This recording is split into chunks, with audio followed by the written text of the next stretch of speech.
신약성경 야고보서 1장 19절에서 21절 말씀입니다. 우리 다 함께 읽어보도록 하겠습니다. 내 사랑하는 형제들아, 너희가 알지니 사람마다 듣기는 속히 하고 말하기는 더디하며 성내기도 더디하라. 사람이 성내는 것이 하나님의 의를 이루지 못함이라. 그러므로 모든 더러운 것과 넘치는 악을 내버리고 너희 영혼을 능히 구원할 바 마음에 심어진 말씀을 온유함으로 받으라. 아멘. 제가 한 번 더 읽어드릴게요. 내 사랑하는 형제들아, 너희가 알지니 사람마다 듣기는 속히 하고 말하기는 더디하며 성내기도 더디하라. 사람이 성내는 것이 하나님의 의를 이루지 못함이라. 그러므로 모든 더러운 것과 넘치는 악을 내버리고 너희 영혼을 능히 구원할 바 마음에 심어진 말씀을 온유함으로 받으라. 아멘. 자, 우리는 살아가면서 생각이 정말 많이 변하죠. 그리고 계획도 변합니다. 그리고 세운 계획도 다 지킬 수가 없어요. 그렇지만 하나님은 우리와 완전히 다른 분이십니다. 하나님은 변함이 없으십니다. 그분은 회전하는 그림자도 없으십니다. 선하신 분이에요. 그런 분이 하나님 자신의 뜻을 따라 우리를 낳으셨어요. 하나님의 뜻은 그 누구도 바꿀 수가 없고 또 바꾸라고 압력을 행사할 수도 없습니다.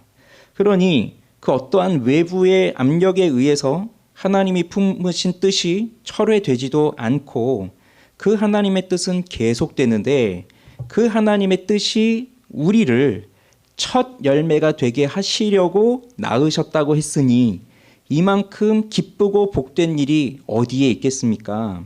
그렇지만 우리는 이 사실을 믿지 못하게 하는 수많은 시험거리들, 수많은 유혹거리들 앞에서 살아가고 있습니다.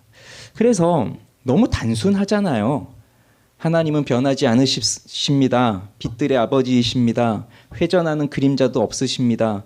그분이 자기의 뜻을 따라 진리의 말씀으로 우리를 낳으셨습니다. 라고 하는 것이 너무나 단순한 간단한 말씀이지만 그런데 우리는 우리 마음속에서 정말 하나님이 나를 사랑하실까? 나를 사랑하신다면 내 인생은 왜 이럴까? 이 세상은 왜 이럴까? 내 환경이 왜 이럴까? 등등 이런 질문을 놓지 못한 채 계속해서 혼란 속에서 살아가고 있습니다. 그때가 많죠. 다시 말씀드리지만 우리에게 찾아오는 이러한 시험은 결코 하나님으로부터 온 것이 아닙니다. 우리 욕심에서 나온 것이죠. 어느 신학교 교수님이 학생들과 대화를 나누었어요. 학생들에게 탐내는 것이 무엇이냐, 그러니까 욕심나는 것이 무엇이냐라는 것을 나누게 했습니다. 여러분은 무엇이 이렇게 마음을 이렇게 끌어당기나요? 어떤 것을 보면 이렇게 저거 참 갖고 싶다 그런 욕심이 나나요? 학생들이 이런 대답을 한 거예요. 나는 저 사람이 저 먼 나라에 가서 선교 활동을 하고 온 것이 너무나 부럽습니다. 저도 가끔 예전에 그런 생각한 적이 있어요. 나도 좀 단기 선교 이렇게 가서 한 외국에서 한 1, 2년 사역하고 왔으면 어땠을까? 그런 생각들을 해요. 부럽다는 거예요. 나는 못 가봤는데 저 사람은 저 외국에 가서 저렇게 사역을 해보는구나. 또 어떤 사람은 다른 사람을 확 하고 끌어당기는 그런 능력이 있는 거예요. 앞에 딱 서면 쫙 집중하고 내가 무슨 말을 하든지 거기에 싹 집중하는 그런 능력이 있는 것, 그걸 부러워한다는 거예요. 생각해 보니 저도 그런 게 부럽네요. 이게 나쁜 건 아니잖아요. 하나님의 영광을 위해서 한 일들이에요. 각각의 사람들이. 그래서 어떤 사람은 외국에 가서 사역을 하고 어떤 사람은 그런 은사가 있어서 사람들을 집중하게 하고 또 가르치고 이런 것들이 있죠. 그게 나쁜 게 아니라 죄를 짓게 하는 것이 아니라 하나님의 영광을 위해 사용되어지는 것들인데 그것이 나로 하여금 부러움을 갖게 한다면, 그러니까 나로 하여금 저것을 나도 좀 가졌으면 좋겠다 하는 그 마음으로 그렇게 몰아간다면 그 누구의 잘못일까요? 하나님은 저 사람한텐 주셨는데 나한텐 이걸 주시지 않으셨으니 하나님의 잘못인가요? 그것이 아니라 이것은 나의 욕심의 문제라는 거예요. 그래서 하나님은 그 사람에게는 그런 상황, 또 그런 은사를 주셨지만 또 나에게는 나에 맞는 상황과 은사들을 주신 거예요. 그러니 우리는 피조물로서 살아갈 뿐이죠. 하나님이 우리에게 그렇게 주신 것이고 저 사람에겐 저렇게 주신 것이고 그것이 하나님께는 기쁨이에요. 하나님께 기쁨이에요. 그런데 그게 나로 하여금 욕심으로 몰아간다. 욕심은 뭐 어떻게 한다고 했습니까? 죄를 낳는다고 그랬죠. 그래서 죄는 자신의 엄마와도 같은 욕심을 아주 좋아해요. 그래서 욕심을 더 키우면서 살아가고 그러다 보면 죄는 점점 살이 찝니다. 그러니 인간의 욕심, 자 우리 마음속에 있는 어떠한 욕심이든지 간에 무엇으로 만족할 수 있겠어요? 인간의 욕심은 땅을 파도 끝이 없고 호화로운 물건을 둘러싸고 있어도 거기에서 살아도 끝이 없어요. 그러니 계속해서 욕심에 빠지고 그 욕심을 채우면 또 다른 욕심으로 또 빠지고 하면서 이걸 죽을 때까지 그러면서 살아가는 것이니 그러니 이제 문제는 그렇게 욕심은 점점 커져만 가는데 그걸 다 채울 수 없는 만족할 수 없는 삶을 살아가게 되니까 평생을 그러니 또 자연스럽게 원망이라고 하는 또 죄를 낳으면서 그렇게 평생 살아가는 인생이 되는 거죠. 그러니 이러한 욕심에서 벗어나고 이러한 죄에서 벗어나서 참된 자유의 삶, 정말 행복한 삶, 그것을 살아갈 수 있는 길이 어디에 있는 것일까요? 빛들의 아버지께서 우리를 무엇으로 낳으셨는지를 안다면 사실 이 문제도 굉장히 간단한 문제입니다. 우리를 무엇으로 낳으셨다고 하셨죠? 지난주에 보니까 진리의 말씀으로. 그러니 말씀이라는 거예요. 너무 간단하죠? 말씀. 욕심이 자라고 죄가 살이 찌는 속도보다 여러분 잘 생각해 보세요.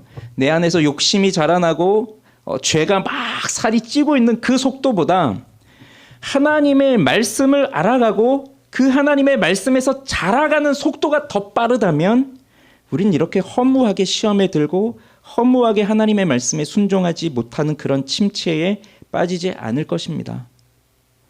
그러니까 우리는 하나님의 말씀을 알고 그 말씀에서 성장하여 가는 속도가 너무 더디고 우리 안에 있는 욕심과 죄는 너무 빠른 속도로 쑥쑥쑥 커가고 있기 때문에 계속해서 욕심에 끌려 죄에 빠지고 그 죄는 또 죄를 낳고 그렇게 살아가고 있는 거예요. 그렇기 때문에 오늘 이 야고보 사도가 우리에게 주는 이 권면을 우리는 잘 들어야 됩니다. 자, 19절을 보십시오. 같이 읽어봅시다. 19절 시작. 내 사랑하는 형제들아 너희가 알지니 사람마다 듣기는 속히 하고 말하기는 더디하며 성내기도 더디하라. 자, 형제들을 향해서 사랑하는 형제들아, 야고보가 그 사랑을 담고 그 성도들을 향해서 말합니다. 야고보서는 신약의 잠언이라고 하는 별명이 있을 정도로 야고보서를 쭉 읽어보면 우리에게 지혜를 주는, 그러니까 삶에 있어서 지혜를 주는 구절들이 참 많아요. 그래서 구절 하나 딱 띄워놓고 뭐 몇 장 어디 몇 장 몇 절 이런 거 빼놓고 그냥 딱 따옴표에서 그 말씀만 딱 띄워놓고 보면 이게 어디 있는 말씀일까요 하면 이거 잠언이든가 오늘 말씀도 그렇지 않습니까? 성내짐 사람마다 듣기는 속히 하고 말하긴 더디하고 성내기도 더디하라 뭐 이런 말씀만 딱 띄워놓고 본다면요 우리가 이게 야고보서인지 모르고 그냥 질문을 하면 이거 잠언 어디서 본 말씀 같은데 여러분 우리 잠언에서 이런 말씀 많이 보잖아요. 말에 대한 거, 뭐 분노에 대한 거, 노하는 거, 뭐 이런 거 많이 보잖아요. 자, 오늘 야고보는 보세요. 듣기는 속히 하고, 말하기는 더디하고, 성내기는 더디해라. 자, 지금 듣는 것, 말하는 것, 성내는 것에 대해서 명령하고 있어요. 이것은 우리 삶에서 꼭 필요한 덕목이죠. 그리고 대상은요, 모든 사람이에요. 남자나 여자나 아이나 어른이나 뭐 지식이 많은 사람이나 그렇지 못한 사람이나 부자나 가난한 사람이나 건강한 사람이나 그렇지 않은 사람이나 할 것 없이 이건 모든 사람에게 주고 있는 명령입니다. 자, 그럼 보십시오. 먼저 말하는 게 뭐냐면 듣기는 속히 하라. 듣는 거 어떻게 하라고요? 속히, 빨리 빨리 들으라는 거예요. 한병수 목사님은 이렇게 말했는데요. 듣기는 현재성과 현장성과 실제성과 인격성과 신체성과 관계성이 골고루 버무려진 종합 예술과 같다. 되게 많은 걸 이렇게 막 써놨어요. 근데 우리가 듣는 것이 굉장히 단순하지만 그런데 현재성, 현장성, 실제성, 인격성, 신체성, 관계성 이게 다 버무려져 있다는 거예요. 한번 볼까요? 우리 귀는 열려 있습니다. 뭐 막으려고 해도 막히지가 않아요. 손가락으로 이렇게 꽉 막고 뭐 공부 열심히 집중하려고 이 귀마개 같은 거, 스폰지 귀마개 같은 거 이렇게 꾹 눌러놔도 푹 하긴 하지만 소리 또 미세한 소리는 또 들린단 말이에요. 그럼 우리는 가만히 있어도 들립니다. 지금 여러분 여기 앉아 계신데 아마 딴짓하고 있어도 소리는 계속 들리고 있는 거예요. 그렇지만 뭐 주일에도 잠깐 이런 얘기가 말씀드리긴 했지만 우리가 이렇게 대화할 때 상대방에게 집중하지 않으면 사실 듣고는 있는데 들리기는 하는데 들리지 못하는, 못 듣고 있는 그런 상황이 생기기도 해요.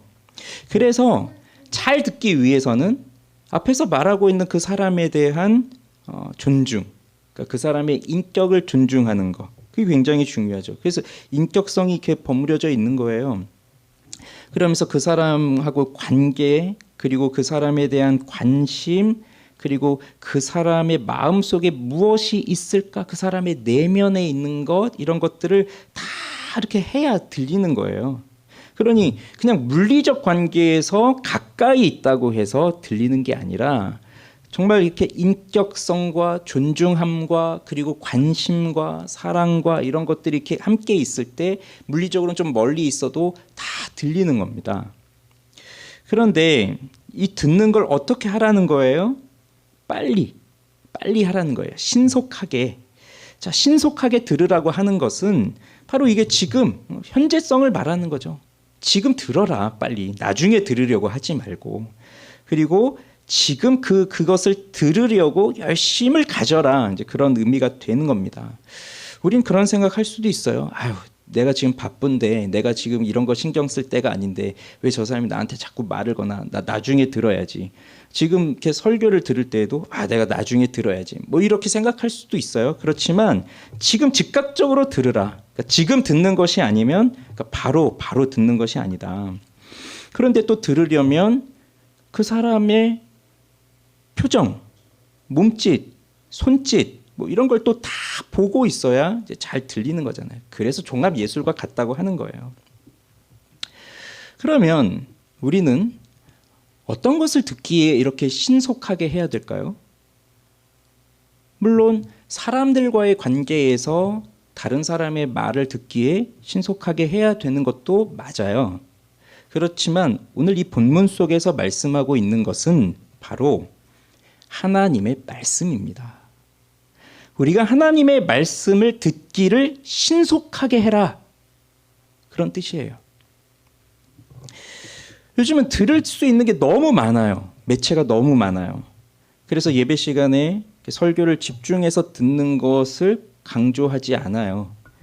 얼마든지 또 들을 수 있으니까 지금 못 들으면 집에 돌아가서 다시 녹화돼서 올라온 유튜브를 보면 되고 뭐 어차피 집에 가면 저보다 더 뛰어난 설교자가 쑥 이렇게 깔려 있으니까 또 가서 또 들을 수 있고 그러니 이제 여기서 제대로 듣지 않는 이제 그런 것도 많아요. 그렇지만 하나님이 말씀을 주신다. 자, 이 예배 속에서 이 설교 시간을 통하여 말씀을 주신다라고 할 때는 나중에 가서 들으라 그 얘기가 아니라 지금 들으라고 주시는 거예요. 그래서 지금 그 말씀이 선포되는 그 순간에 우린 듣는 것, 그것이 필요한 거예요. 물론 뒤에 나중에 또 들을 수 있습니다. 그리고 교회는 요즘 이제 워낙에 그런 것들이 발달하니까 나중에 반복해서 또 들을 수 있도록 소스들을 계속 제공해 드리고 있습니다. 그런데 예전부터 주어진 격언은 그거였어요. 죄인들의 유일한 소망이 뭔지 아십니까? 말씀이 선포되는 그 자리로 나아오는 겁니다. 와서 직접 빨리 들으란 얘기죠. 예능 게임을 보면 가끔 그런 게임이 나오더라고요. 뭐 아이돌이나 이런 연예인들이 쫙 팀을 이렇게 먹고 있고 음악을 한 소절 쫙 들려주는 거예요. 그게 전주인지 뭔지 어쨌든 가사 없고 그냥 뭐 아주 짧게 딱 들려주고 이게 무슨 노래인지를 맞추라는 게임 보셨죠? 우리도 같이 그런 거 해보면 같이 이제 맞춰보자는데 딱 나오면 모르겠는 거예요. 아주 짧은 소절. 근데 그 연예인들은 벌써 딱 손들고 딱 맞추고 맞았습니다. 그럼 노래를 불러보세요 하면 가사까지 쫙. 신기하지 않습니까? 그 얼마나 많이 들었으면 제목, 가사, 춤까지 내 노래가 아닌데도 그걸 다 한단 말이에요. 귀가 거기에 단련돼 있는 거예요. 그러면 우리는요, 과연 하나님의 말씀에 우리의 귀가 그렇게 딱 맞춰져 있나요? 우리의 관심이 하나님의 말씀에 딱 관심을 두고 그렇게 고정되어 있을까요? 그래서 하나님의 말씀은 우리가 살아가는 데 있어서 필요한 상식이 아니에요. 백과사전 정도가 아니에요. 이건 우리의 생명이 달려 있는 것입니다. 그런데 잘 듣지 못한다는 거죠. 왜 듣지 못할까? 자, 다음 것하고 관련이 있어요. 그 다음에 이제 뭐라고 합니까? 듣기는 속히 하고 그 다음 뭐라고 하고 있어요? 말하기는 더디하라. 말하기는 더디하래요. 사람의 습성이 이 반대예요. 듣는 건 더디하고 말하는 건 빨리 하고 싶어요. 이게 사람의 습성이에요. 요즘에 챗 GPT가 난리죠. 뭐 인스타인지 뭔지 어느 순간부터 무슨 그림 같은 게 이렇게 올라오더라고요. 저는 뭐 어느 교회 인스타인데 이렇게 같이 무슨 소그룹 모임을 하고 있는데 그게 그림, 사진하고 그림하고 이렇게 같이 지난 주일에 그런 게 올라와 있어서 야, 이 교회는 이렇게 그림을 그려주는 은사를 가진 또 이렇게 섬기는 사람이 있구나. 근데 그 모임이 너무 많은 거예요. 모든 모임이 다 그림으로. 이거 야, 대단한 교회다 이렇게 생각했는데 어젠가 알았어요. 그게 GPT에서 뭐 지브리로 스타일로 해줘라, 뭐 디즈니 스타일로 해줘라 그러면 그림으로 싹 바뀌고 해보셨어요? 우리는 다들 그런 것과 거리가 먼신 분들이어가지고 그런 게 있는지도. 근데요, 그 GPT도요. 지금 한 3년 정도 됐는데 나온 지가 그 서비스는 이제 한 일주일 정도 된 거예요. 그런데 처음에는 질문을 던지면 바로바로 답을 해주니까 너무 신기한 거죠. 사람들이 볼 때에도 너무 신기한 거예요. 그런데 해주는 답을 보면 틀릴 때가 종종 있어요. 모든 걸 다 정확한 답만 해주는 게 아니었어요. 그러니 사람들이 생각할 때 되게 빨리 답을 해주니 신기한데 틀리기도 하는구나 이렇게 했는데요. 한 3년이란 시간이 흐르면서 얘도 어떻게 진화했냐면 추론하는 능력을 가진 거예요. 그래서 질문을 딱 받으면 그전엔 그냥 탁 답을 냈는데 이제는 이 속에서 추론을 하는 거예요.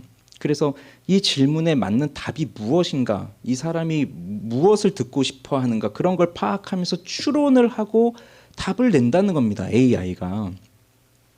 그래서 그 전에는 그런 추론의 과정이 없이 그냥 빠르게 답을 내는 것이 목적이었다면 마치 그 사람들 관계 속에서도 그런 사람 있잖아요. 그냥 뭔가 딱 질문했을 때 생각 안 하고 그냥 답이 추적추적 나오는 사람들.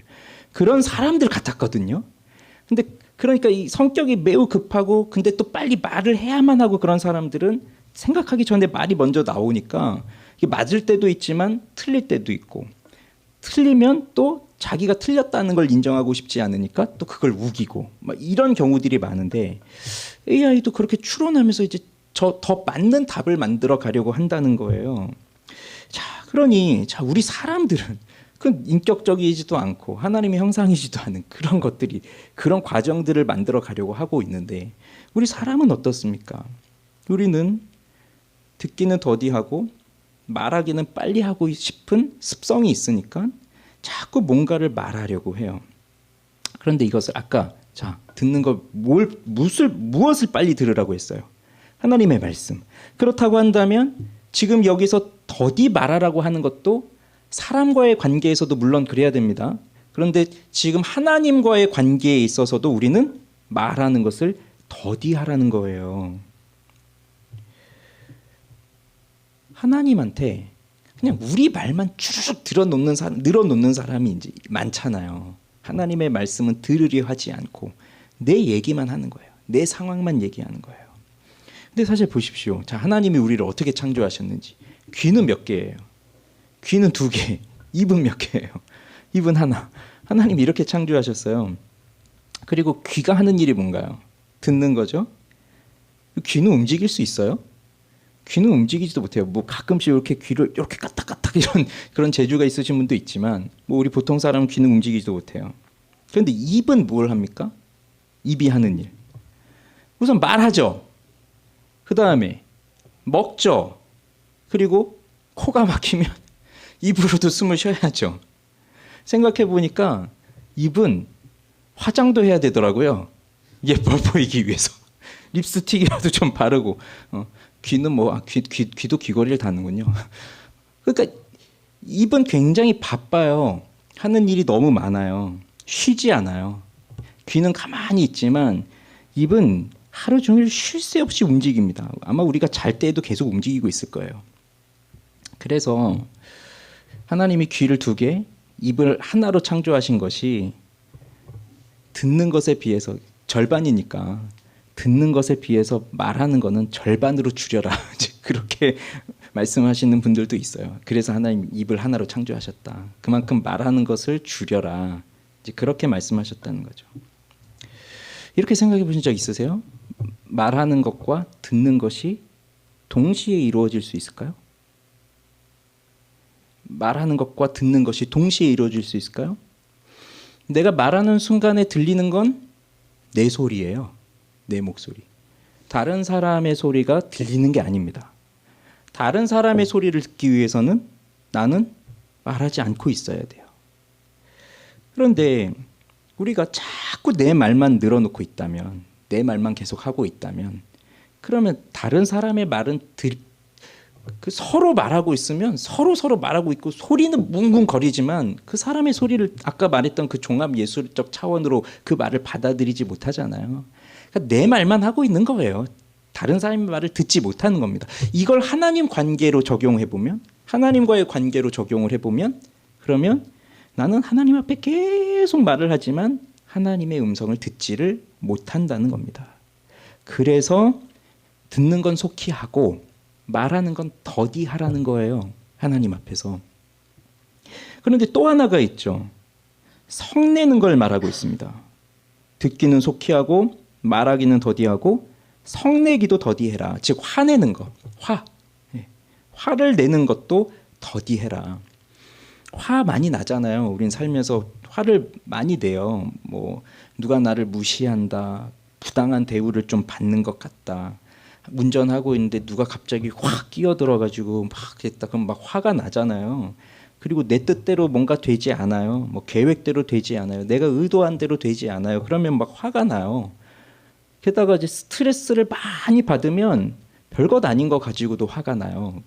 제가 예전에 교회 새벽기도 다닐 때 거리상으로 뭐 시간상으로 이렇게 보면 빨리 가면 10분이면 갈 수 있는 거리예요. 처음엔 그랬어요. 그런데 어느 날부턴가 신호 체계를 하나씩 바꾸기 시작하는 거예요. 그래서 예전엔 파란불이면 쭉 뚫려서 한 번에 2, 3분이면 쭉 가는 길이었는데 신호를 하나씩 바꾸더니 모든 신호마다 더 걸리게 만들고 그 하나 걸리면 한 2분씩 서 있어야 되잖아요. 그 다음에 카메라 하나씩 달기 시작하는 거예요. 30kg짜리 카메라를. 그러니까 10분 안에 갈 수 있는 거리를 뭐 20분에 가게 되는 거예요. 새벽에 설교하러 가야 되는데. 그러니까 막 화가 나는 거예요. 아예 처음부터 그랬다면은 여기 빨간불이네 또 빨간불이네. 분명히 한 달 전에 안 그랬는데 이걸 다 바꿔놓으니까 아니 그 신호등이 뭐 잘못한 거예요? 뭐 시청이 잘못했나요? 새벽에 과속하지 말고 안전하게 다니라고 다 그렇게 해놓은 거겠죠? 근데 제 마음은 화가 나는 거예요. 뭐 스트레스로 가득 차니까. 이 우리들의 삶이에요. 그냥 일상 속에서도 그렇게 분노가 막 치밀어 오르고 요즘 같은 때는 이제 분노 장애를 갖고 있다는 사람들도 우리 주변에 많잖아요. 화가 나는 걸 조절하지 못해요. 근데 잠언 19장 1절에 보면 노하기를 더디하는 것이 사람의 슬기요 또 이렇게 말씀을 하고 있으니 화를 내는 것, 노를 내는 분노하는 것 이런 것을 더디해야 되는데 그래서 자 지금 야고보서 1장에서 이 시험의 문제를 계속 얘기하고 있었잖아요. 자, 이 시험의 문제와 이 화를 내는 문제는 떨어질 수가 없어요. 그래서 하나님의 말씀을 신속하게 들어야 되는데 하나님의 말씀을 신속하게 듣는 일에 실패하면 그러면 가만히 있는 게 아니라 나는 계속 내 말만 늘어놓는 거예요.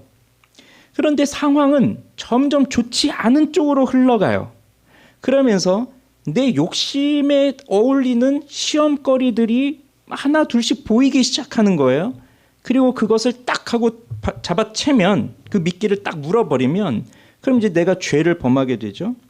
그러면 그 죄를 지을 때는 기쁘고 좋았지만 그 죄를 짓는 순간이 지나가고 시간이 좀 지나고 다시 정신을 차려보면 내가 지은 그 죄로 인한 대가들이 내 삶으로 결과로 막 나타난단 말이에요. 이제 힘든 일들로 나타나기 시작해요. 그러면 입은 계속 움직이고 있으니까 계속 무슨 말을 하겠어요? 세상은 왜 이럴까? 나는 왜 그럴까? 난 왜 이거밖에 안 될까? 하나님은 왜 내가 이렇게 있도록 가만히 내버려 두셨을까? 뭐가 나오기 시작하나요? 분노가 쏟아지기 시작하는 거예요. 그래서 그렇게 화를 내면 또 다른 시험으로 들어가는 겁니다. 그래서 이 화는 보통 또 입으로 내잖아요. 그러니 더디 말을 하라고 했는데 또 신속히 말을 하는 거예요. 그리고 그렇게 신속하게 하는 말은 화내는 말은 그냥 나한테만 오는 게 아니라 다른 사람에게 상처를 주죠. 그러면 또 그 사람이 상처를 받고 그 상처를 받은 사람이 똑같은 과정을 거치면서 또 말을 하면서 화를 내니까 그게 또 나한테 다시 돌아와요.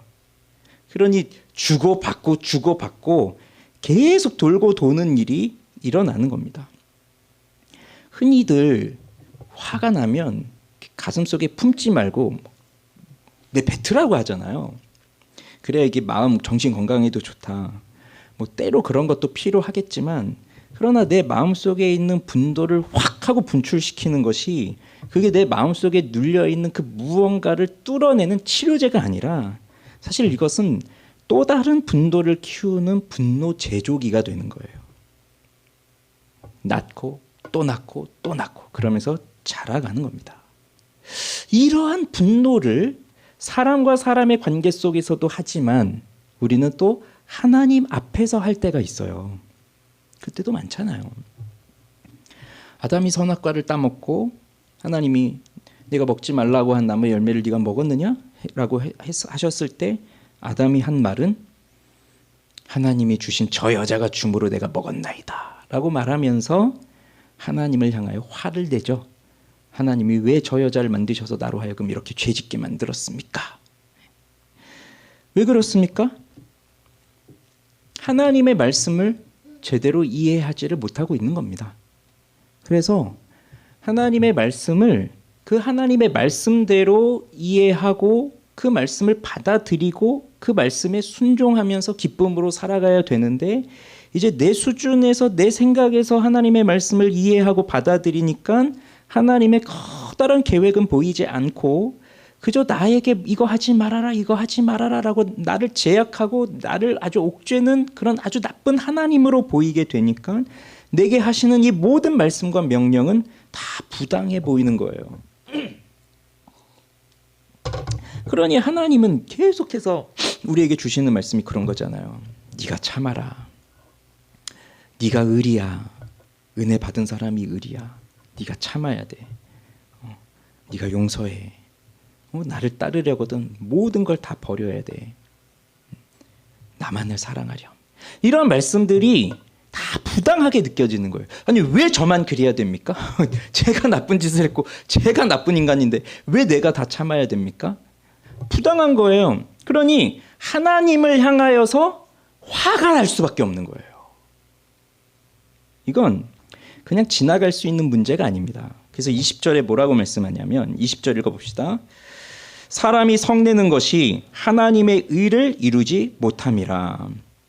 성경에도 보면 하나님께 화를 내는 사람들이 종종 등장해요. 우리 신앙의 우리 위인들 중에서 대표적인 사람이 요나인데 요나는 하나님이 니느웨로 가라고 했죠. 니느웨는 아수르의 수도였어요. 그러니까 이스라엘 입장에서 보면 적국이에요. 원수예요.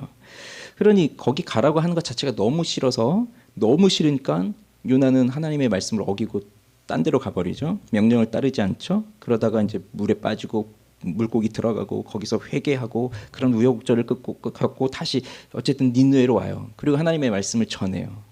그리고 이제 이 요나가 저기 이제 언덕에 올라가서 초막을 짓고 저기 이제 무슨 일이 있나, 저 이제 니느웨에 무슨 일이 일어나나 이제 보는데, 분명히 하나님이 니느웨를 심판하신다고 했는데 하나님이 심판하지 않으시는 거예요. 용서해 주신 거예요. 그 니느웨 백성들이 회개하고 하니까 용서해 주신 거예요. 그러자 이 요나는 그 니느웨를 용서하신 하나님께 엄청나게 화가 났습니다. 그래서 뭐라고 하는지 아세요? 차라리 저를 죽여주십시오. 제가 죽는 게 더 낫습니다. 하나님이 그들을 살려주시니까 난 이제 살아있는 게 의미가 없습니다. 차라리 날 죽여주십시오. 라고 한단 말이에요.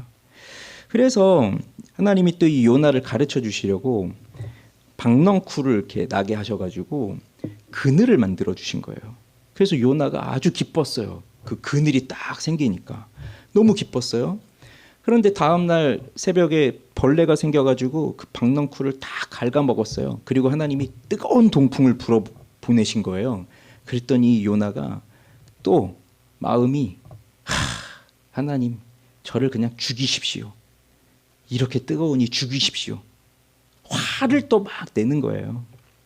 그래서 요나서 4장 9절에 보면 하나님이 요나에게 이르시되 내가 이 박넝쿨로 말미암아 성내는 것이 어찌 옳으냐 하시니, 이쯤 되면 요나가 잘못했습니다 해야 되잖아요. 근데 뭐라고 말하냐면 내가 성내어 죽기까지 할지라도 옳으니이다. 내가 이렇게 하나님한테 화내서 죽더라도 그게 옳습니다. 이렇게 말하고 있습니다. 그리고 이 요나서가 끝나요. 요나는 애국자입니다. 이스라엘 입장에서 보면 애국자예요. 저 이스라엘의 적대적 원수, 저 테러리스트 같은 저 아수르, 저 니느웨, 저기는 분명 하나님의 심판을 받아서 죽어야 돼요. 그러니 하나님의 말씀, 회개하라는 말씀 전할 수 없어요. 저들은 죽어야 돼요. 그게 맞아요. 요나의 생각. 그리고 이스라엘 백성들에게는 맞는 말이죠. 그런데 그 이스라엘의 입장에서는 의로울지 몰라도, 애국자일지 몰라도 하나님 나라 관점에서는 하나도 의롭지 않아요. 애국자도 아니에요. 그냥 자기 고집일 뿐이에요. 그것이 사람의 의, 자기의 의는 이룰지 몰라도 하나님의 의는 이루지 못했어요. 그러면서 화를 내는 거예요. 어째서 하나님 그러십니까? 자기 기준이에요. 자기 기준. 그런데 요나는요, 그래도 굉장히 이렇게 거국적인 측면에서 분노를 하잖아요. 그런데 우리는 얼마나 사소한 일에 화를 내면서 하나님 이러시깁니까? 그럽니까? 그래서 우리에게는 다음과 같은 자세가 필요해요. 자, 21절 같이 읽어봅시다. 21절 시작. 그러므로 모든 더러운 것과 넘치는 악을 내버리고 너희 영혼을 능히 구원할 바 마음에 심어진 말씀을 온유함으로 받으라. 이 21절을 보면 이제 우리가 해야 될 게 두 가지입니다. 하나는 버리는 것, 하나는 받는 거예요. 그럼 뭘 버리라고 하나요? 모든 더러운 것. 더러움이라고 하는 것은, 자, 여기서 성경에서 여기에만 쓰여졌습니다. 이 단어 더러움이라고 하는 단어가. 그런데 2세기 당시에 이 단어를 어디에 이제 쓰냐면 옷이 더럽혀졌다. 이제 그럴 때. 그다음에 이제 뒤에 나오는 버리고라고 하는 말이 옷을 벗는다는 뜻도 있어요. 그렇게 보면 여기 더러움이라고 하는 단어는 이제 옷에 때가 묻고 그런 거. 본래 원래 하얀 와이셔츠인데 밥을 먹다가 김치 국물이 탁 묻어가지고 아주 더러워지고 뭐 이런 걸 의미하는 거죠. 그래서 본래 인간은 그렇게 더러운 존재가 아니었잖아요. 하나님이 처음 창조하실 때. 그런데 이제 죄를 짓게 되니까 더러운 것이 들어오게 됐죠. 인간이 더러워졌죠. 그러면서 결국 예수님도 말씀하신 게 사람을 더럽게 하는 것은 밖에 있는 것이 아니라 사람 속에 있는 거, 사람의 마음에서 나온 거, 음란, 도둑질, 살인, 뭐 간음, 뭐 이런 것들. 그게 이제 인간 속에 있는 그 모든 더러움이죠. 그리고 넘치는 악이라고 했어요. 이 악을 넘친다고 표현하셨어요. 그러니까 악이 조금만 있으면 넘칠 리가 없죠. 자, 우리 마음이 얼마나 크고 넓습니까? 여러분 생각해 보세요. 내 마음 좁아요, 넓어요? 마음 넓잖아요. 얼마나 넓어요? 보이지 않잖아요. 보이지 않게 넓잖아요. 근데 내 마음 속에서 이 악이 넘친다는 건 그렇게 넓은 내 마음을 사로잡고 그것을 넘칠 정도로 그렇게 악이 더 많다는 거예요. 내 마음이 이만큼 있는데 악이 요만큼만 있으면 이게 어떻게 넘쳐나겠어요. 이게 그냥 분위기 보면서 쭈그러져 있는 거죠. 근데 악이 다 꽉 차 있으니까 그냥 넘쳐 흘러가는 거예요. 그것을 버리라는 겁니다. 그러니 이 더러움, 악, 이것은 이제 우리의 영적인 모습을 말하는 거죠. 그래서 죄로 가득한 우리의 옛 생활, 옛 습관, 옛 모습, 옛 성품, 이걸 다 버리라는 겁니다. 그런데 이걸 어떻게 버릴 수 있을까요? 우리 안에 있는 이 모든 더러움과 이 넘치는 악을 우리가 어떻게 버릴 수 있을까요? 방법은 말씀을 받는 것입니다. 그래서 야고보 사도는 너희 속에 있는 이 더러움과 악을 버리기 위해서 힘을 다하여라, 애써라, 그렇게 말하지 않고 말씀을 받아라, 이렇게 말씀하고 있어요. 말씀을 받으라. 그런데 여기 참 독특한 표현이 있습니다. 그 말씀이 어떤 말씀이에요? 너희 영혼을 능히 구원할 바 마음에 심어진 말씀을 온유함으로 받으라고 했어요. 그러면 자, 먼저 심어진 말씀. 자, 이거는 심겨졌다는 거거든요. 말씀이 우리 마음속에 심겨졌다는 건데 이 영어 성경에 뭐라고 번역이 돼 있냐면 임플란트라고 번역이 돼 있어요. 임플란트 하면 여러분 치과 가서 그 이빨 치아를 이렇게 박는 그런 거 생각나시잖아요. 그게 우리가 살면서 사람 몸을 살리기 위해 사람 몸속에 무언가를 집어넣는 것들 있잖아요. 스텐트를 한다던가 심박 조절기를 여기다 몸속에 넣는다던가 그렇게 몸속에 넣는 거 그런 걸 의미하는 거예요. 그러니까 말씀이 그렇게 임플란트 됐다는 거예요. 심겨졌다는 거예요. 그런데 이건 아마 그런 의미인 것 같아요. 그러니까 하나님께서 사람을 창조하실 때 본래 그 사람에게 하나님이 주신 그 사람으로서의 삶의 목적, 인생의 목적, 그 하나님을 아는 지식, 그 인간이 살아가는데 그 하나님이 피조물로서 살아가게 하여 주신 그 질서, 이런 것들을 우리 각 사람의 마음속에 다 이렇게 심어 넣어 주신 것인데 그런데 이게 죄로 인해서 다 망가져 버렸잖아요. 그것을 회복해라. 그걸 회복해라. 말씀으로. 그래서 본래의 목적으로 하나님이 창조하신 창조의 목적으로 돌아가라. 회복해라. 그럼 왜 여기서 말씀을 찾아야 됩니까? 그 말씀이 무슨 능력이 있어서요? 너희 영혼을 능히 구원할 수 있는 능력이 있다는 거거든요.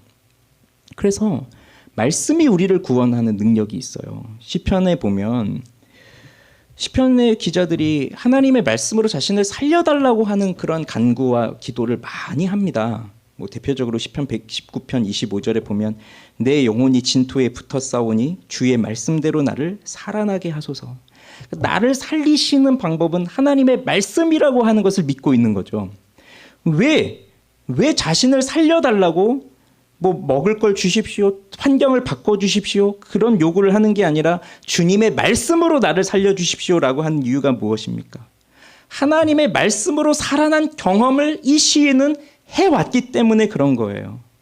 하나님의 말씀을 들을 자격도 없고 그 말씀을 깨달을 능력도 없지만 그래서 하나님의 뜻을 벗어나서 배은망덕하게 죄를 짓고 살아가는 것이 자신의 모습이었지만 이러한 나에게 하나님의 은혜와 긍휼을 베풀어 주셔서 그 말씀을 받아들였을 때 그 말씀으로 나를 살리시는 그 하나님의 놀라운 은혜를 경험해 왔기 때문에 나를 살려주십시오.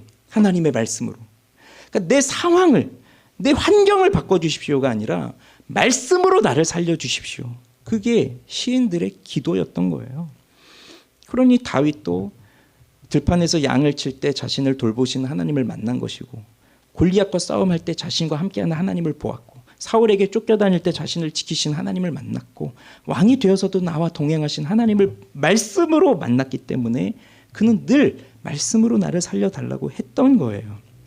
그러니 우리가 살아가고 있는 이 세상은 좌절할 것들이 너무 많고 낙심에 빠질 일이 너무나 많지만 시험에 들 것들이 너무나 많지만 하나님은 우리를 말씀으로 살려주신다고 하는 약속을 주셨고 그리고 그 약속을 붙들고 믿음으로 살아가는 사람들에게는 실제로 하나님이 말씀으로 나를 살리신 걸 경험했기 때문에 끊임없이 그 말씀을 달라고 기도하고 간구하고 요청하는 겁니다. 그럼 마지막으로 그 말씀을 어떻게 받으래요? 온유함으로 받으래요. 받는다는 것은 영접한다는 거예요. 받아들이는 거예요. 경청, 듣는 거예요. 근데 온유함은 뭡니까? 온유함은 온화하다는 거죠. 부드럽다는 거죠. 그래서 온유함은 이타적이에요. 이기적이지가 않아요.